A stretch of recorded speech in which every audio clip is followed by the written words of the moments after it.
It is my pleasure once again to bring to you another edition of our program, Alliance on the Move. With me in the studio today are two gentlemen, and I really believe they are gentlemen. They belong to the AFC.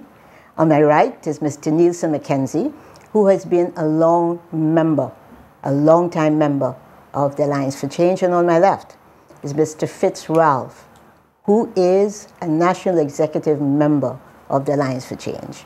And we are here today to discuss the burning political issue of coalition politics. Whether the AFC has made the right decision not to join with the joint opposition political parties. Please stay with us as I invite these two good gentlemen to share their views on these issues. I'm going to be the devil's advocate for what it's worth, and therefore I'll be asking the questions I believe you want to hear them answer. Nielsen, I'll go to you first. What do you think about the decision we've made, or if you feel free at this juncture to give us a sense of how you feel generally this thing should be approached? Well, thank you very much, first of all, Mrs. Holder. First of all, let me say that in our meetings around the country and in our daily interfaces with the public, what has come across very strongly is the question of why not collate. Mm-hmm. So that we've been faced and confronted with this possible dilemma without any ground rules. As a new party, and we really new, we have over time stated very clearly that we will not collate, we will stand alone on this issue.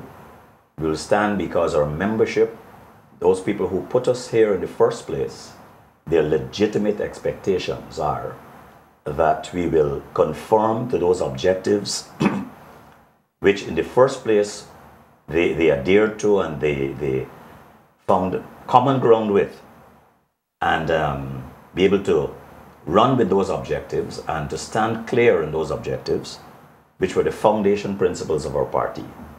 And among those objectives are, first of all, we have to bear in mind that our party came about as a result of a breaking away from the traditional race-bound parties.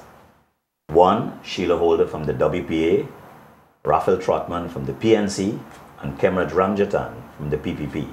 But Nielsen, you were very much on the ground. You're an activist. You are on the ground in the various regions. Give us a sense of what the people are saying about this decision. What you gave us there was essentially the background to the decision. What are the people saying about the decision?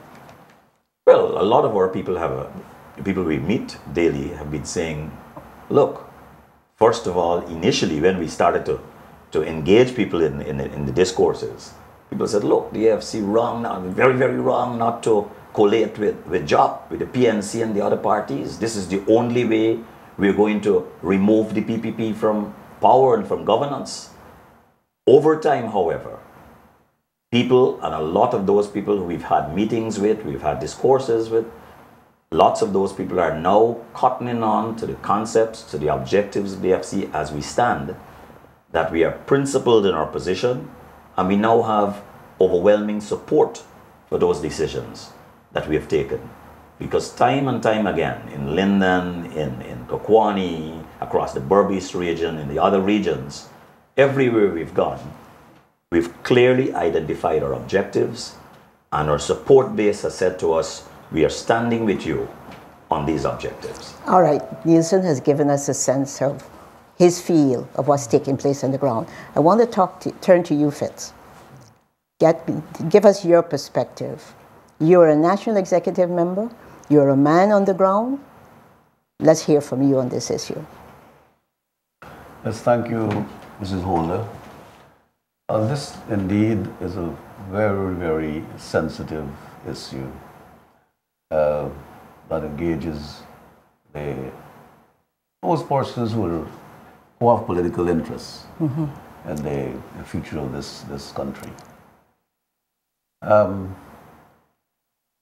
In theory, And at the level of the emotions, this whole question of coming together, one common purpose, one big team to defeat a single enemy. Seems so logical. Yeah, it's so Yes. logical, so easy to buy into. That's right. So very easy to run with.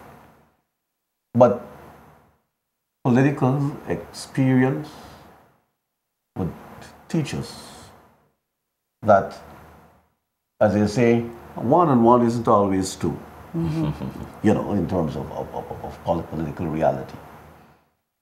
And to cut straight into it, because half an hour is no time to really deal with this big issue. In any depth, huh? Yes, in any depth. And I'm glad that the party has taken it so serious and has taken this concern of our membership and the wider public. That's right. Because the wider public are asking questions. Yeah. On it. And we're asking them for their vote. Yes, yes. So we owe them an explanation. That's right. That's so right. But to cut into this, where it is felt that if leaders come together of the various political parties and groupings and who have you talking about this alliance and this coalition stuff, once they come together, all and sundry, against this one enemy, then victory Is assured. But a little investigation, you know, a little look into the realities will tell you that no political party or none of these groupings have any hold, so to speak. As some people would say, they don't hold any document or any instrument that entitles them to take their following or their followers along with them with whatever decision they make. That's right. Okay? If you look down the electoral lessons we've learned in our electoral system, is that the PNC, in all of its work and so forth, over the last couple of elections, has failed to pull or to hold its large membership to go with the party in the directions that the party's leaders said that they were going. Okay? So there is no guarantee, and the statistics would show you, there's no guarantee that if the leaders of the AFC sit with the leaders of the PNC and we say, this thing sounds nice and it's no good, we can go, let's go along with it, that the masses of Guyanese, the voters out there, are going to vote in that manner. People underestimate the voters of this country. Politicians really don't understand how the electorate operates in this country to a great extent. They take people for granted, you know? And our people have a way of probably pay them back just the same as they do, you know? It's a kind of a deceit, you know, so they would get the people to say, yes, we will vote that way. But you know, one of the big issues that is extremely contentious outside in the public domain is that somehow our presidential candidate, Kemraj Ramchatan, is ruling the roost in this matter. He's the one who is keeping us out of the coalition with the JOP. Give us your perspective on that, because it's a real troubling perspective that sections of the public hold, particularly PNC supporters. Why aren't you doing it? Ramchatan don't want it. That is we know that's not true. That is certainly not true. And of course, it is easy to run with. And that is why, for political purposes, the political leadership of the PNC would throw that in, you know, would throw that at the people. But that is far from the truth, and we know it. A check of Kemraj Ramchatan's political history alone would throw that kind of thought totally out of the place. Kemraj Ramchatan is not in for any short-sighted gains or what have you in this process. Okay, he has sacrificed so much. He has lost and is losing so much for this to maintain or to realize this vision that he has entered into with you, his colleagues, and so forth. And the whole idea is that he's viewed as this racist, this PPPite, and people taking to all lengths this one statement that was alleged to have been said by him sometime, that he's a PPP and he's once a PPP, always a PPP, ever die a PPP. But the Fritz, a fundamental issue that must be dealt with is the democratic tradition and practice of the AFC. The AFC is not controlled nor run by Kemraj Ramjatan or Sheila Holder or Raphael Trotman. You know, certainly not. We have a national executive committee which sits on a monthly basis. We have the various chairpersons in the various regions. We have our ground people, the people on the ground, the activists, the small group people, who all form part of the decision making. Yes. And all relate to the decision makers of the AFC. So the democratic traditions of the AFC are what we must hold dear to. And any decision coming out of the AFC leadership has first been gelled well and well gelled at that by the NEC and by all and sundry. So that when Mr. Ramjatan speaks or Ms. Holder speaks or Mr. Trotman speaks, they speak as representatives of an entire party and its membership. Gentlemen, to what extent this culture of being democratic and allowing free opinion to reign within the party has led to a certain extent to this belief that there is not a unified position on this matter? Because we have individual opinions, and people are allowed to express individual opinions. We know, for instance, as one national executive member, our colleague Michael, who is very vocal, and he speaks freely, but he speaks on the basis of his own individual opinion. But he is now behind the decision of the national executive. But the question is, to what extent has this led to the general perception that there is not unity on this issue?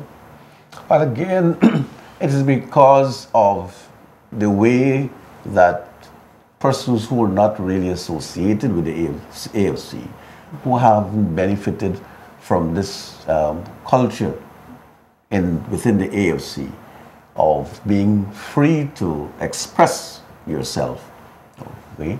But at the same time to respect the view of your colleagues, of others, and at the end of the day, the argument that takes the greatest weight and is in the best interest, seen as in the best interest of the nation, that is the argument that holds sway for the day.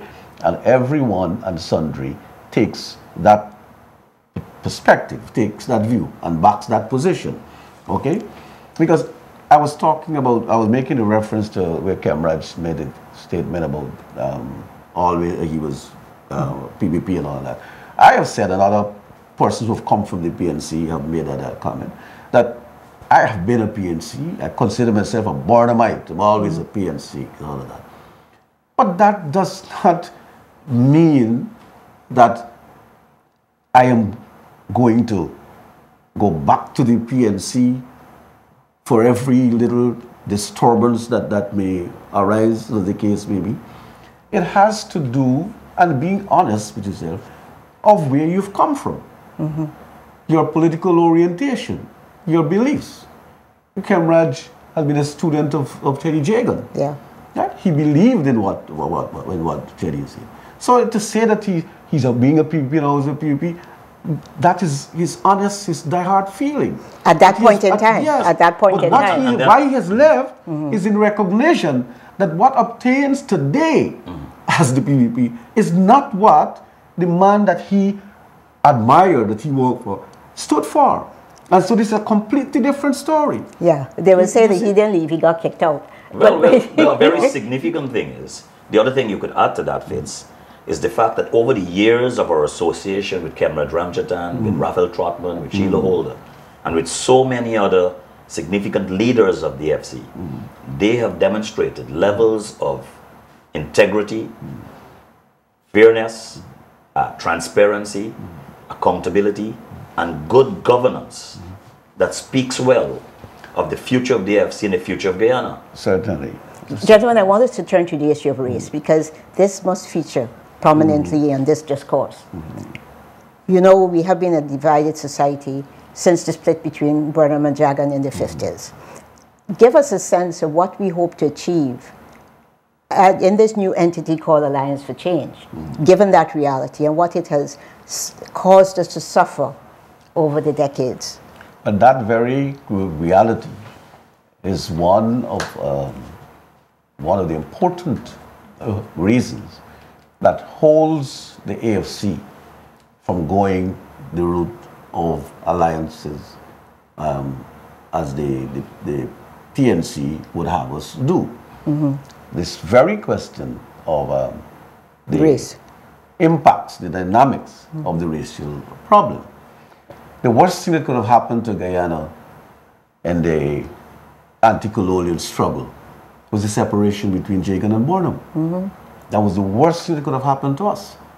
And since then, everything that they did, Burnham and Jagan, was laced with some form of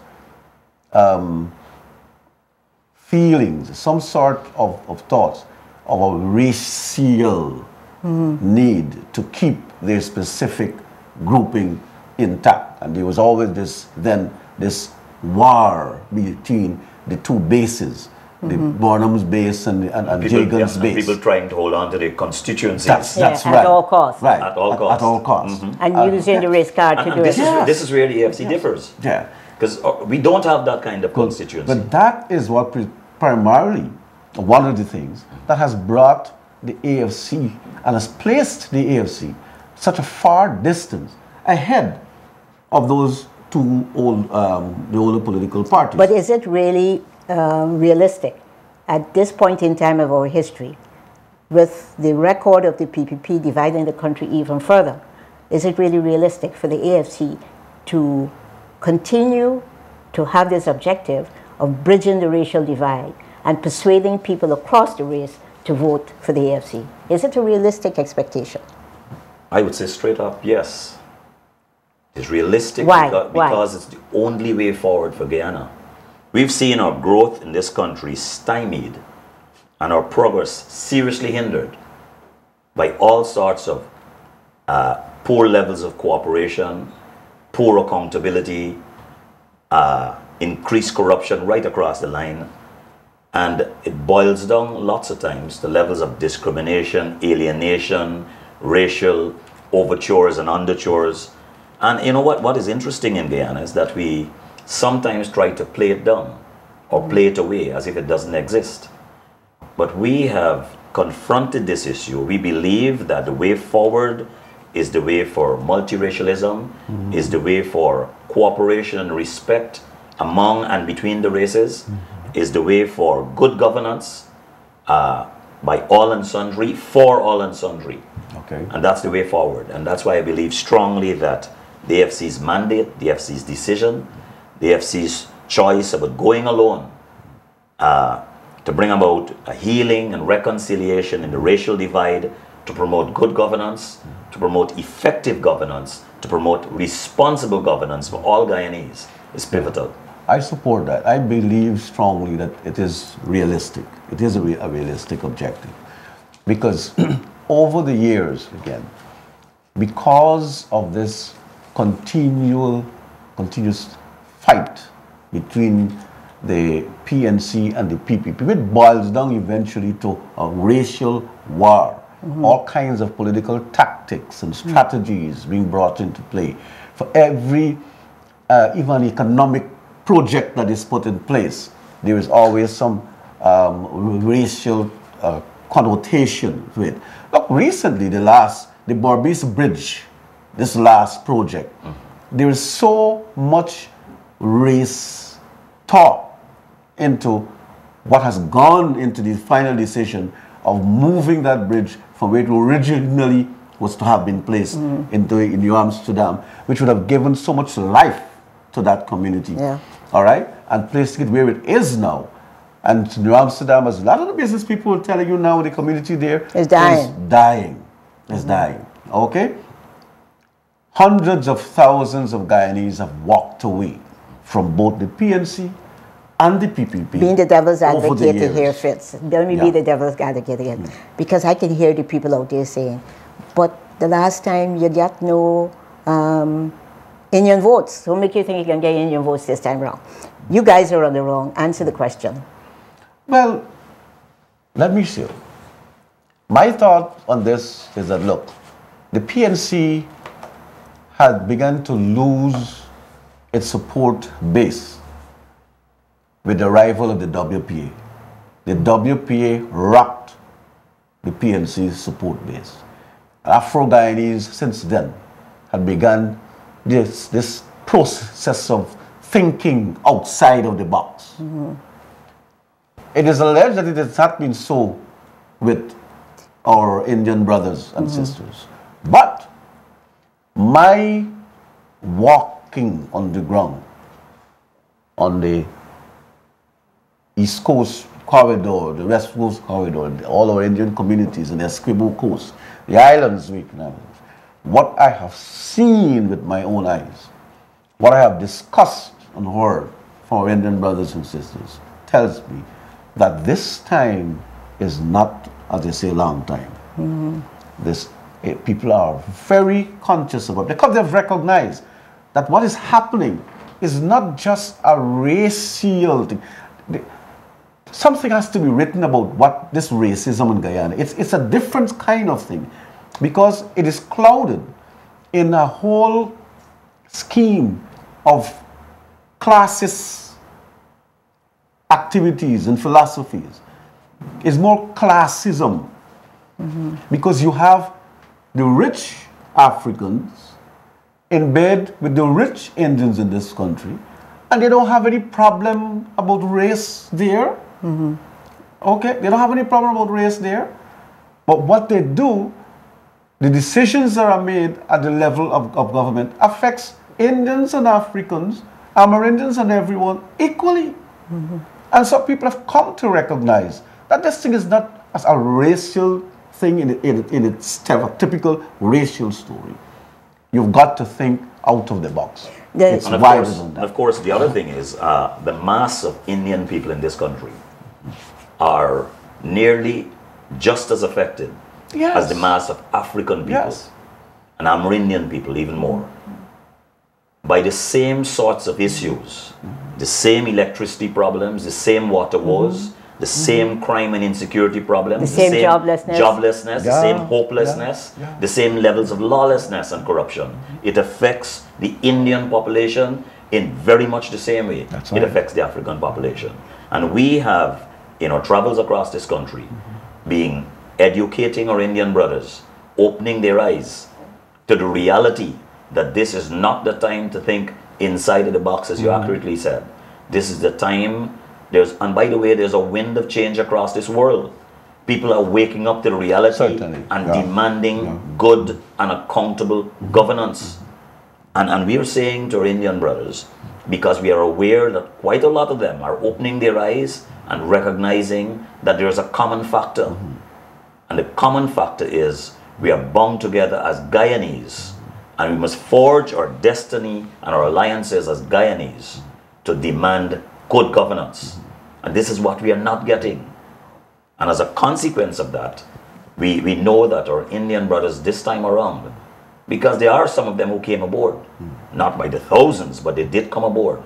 We are guaranteed that they are coming aboard stronger and stronger to make the AFC a stronger party, better governance. Why can't we take them into the coalition? Because part of the discussion that's taken place is that if the AFC were to join this joint opposition political party grouping, the Indian votes that we are getting will automatically go with us. Why wouldn't that happen? No, it wouldn't happen. And we must have respect for people's choices. We must have respect for that. One of the bad things and people are not seeing it, that this joint coalition thing is doing, one of the evil in it, is that it does not give scope or give opportunity for the voices of the white cross-sectional Guyanese to be heard. All right. It is assumed that these well-known names, persons, these individuals who have gone aboard this joint coalition thing, that they speak for a white cross-section of people. It is not true. It is not true. And principally, you have there the PNC, which is the big, holding the big block of the thing, and some persons who I would say are basically ambitious. Right? They are basically ambitious, looking for political space. Okay, and that is a problem. Well, the AFC has this. The AFC gets accused of being ambitious too.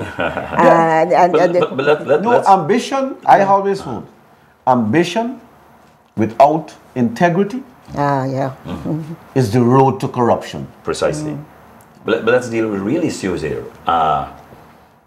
Indians, like everybody else, who came on board the very last election and who will come on board this election, have again, and I emphasize, their legitimate expectations that the AFC will run the way they say they will run. Yes. Will keep their pre-election promises. Yes. Will adhere to the principles and objectives that caused us to come together in the first place. Now, when you check what are those principles, it's about multiracial governance, it's about respecting people's culture, it's about the absence of alienation, it's about working as a government to bring about healing and reconciliation of an entire nation. And this is what is seriously lacking in Guyana. And we say very strongly that any AFC government will take on board the best and brightest and most available brain power in this country, and even outside of this country. Whichever party they belong to. Irrespective of where they come from, whether PNC, PPP, wherever, and irrespective of which racial group they belong to. Because we believe that the only way forward for us is to have the level of multiracial in relationships, multiracial participation in good governance and accountable governance for all Guyana. Because in the final decision, in the final analysis, we all have only this country in which to live. Precisely. We all can leave, and therefore we have to live together. The challenge is what structure we can create to allow us to live in harmony and to be treated equitably. Fair treatment and fair opportunity for one and all. And that has been our challenge for the last 40 years, 40-something years since we've been independent. The AFC has, in fact, and I want to take the opportunity to remind people of this, in our action plan talked about introducing ethnic audits so that we will get a pulse of what's taking place in the society and at the policy level make accommodation and adjustments to make sure that no ethnic group feels left out. No ethnic group feels that they're not being treated equally. The other point I want to make in closing is that we are of the view at this juncture we need to have a government of national unity. Precisely. So the AFC is also committed to forming a government of national unity.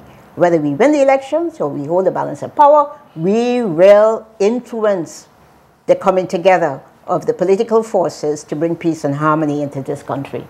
I hope that that explains a bit of what Sheila Holder's position is and why I have voted not to join the joint opposition parliamentary parties, because I believe that the whole raison d'etre of why we formed this party must be maintained, is to give the people from these two race-based parties an opportunity to gravitate somewhere else. And the only other place is where we are, the Alliance for Change. The Alliance for Closing remarks from both of you. I am reminded of what a colleague said to me in chatting. Not a colleague in the sense, he's not a member of the AFC, but he said in reading, doing a lot of reading and all of that, and listening to what the AFC has been saying on its platform, he's getting the idea that the AFC, and reading on our plan of action, is bringing on board every good thing that was done by Barnum and every good thing that was done by Jagan, okay?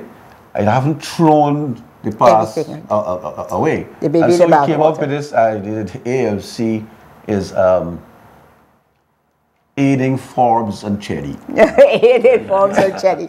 I like that. So that you bring all of the good that this Guyana was supposed to have together, all right? And what Barnum and Chetty dreamed of, what they were hoping to achieve and did not achieve, is finally achievable in the AFC.